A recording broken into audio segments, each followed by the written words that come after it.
Viral aksi puluhan warga yang diduga pelaku wisata melakukan demonstrasi di tengah laut di kawasan Pantai Carita, Kabupaten Pandeglang, Banten pada Minggu, 16 Mei 2021. Video tersebut diunggah oleh akun Instagram @Facebook_Banten. Dalam keterangan video itu disebutkan demo digelar karena banana boat milik mereka disita oleh petugas. Dalam potongan video, sejumlah perahu yang ditumpangi warga mengelilingi kapal petugas. Terjadi adu mulut di sana.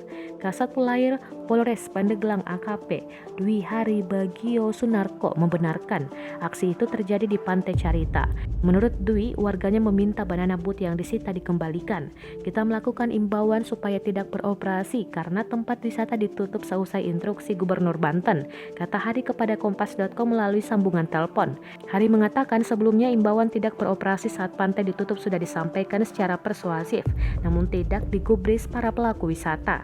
Akhirnya, kata dia, petugas menyita banana boat yang digunakan untuk atraksi wisata di sana. Total ada 6 banana boat yang disita. Hari mengatakan aksi yang dilakukan oleh warga hanya berlangsung singkat. Dirinya kemudian menemui mereka dan mengembalikan banana boat tersebut. Diketahui berdasarkan instruksi Gubernur Banten, seluruh tempat wisata ditutup hingga 30 Mei 2021.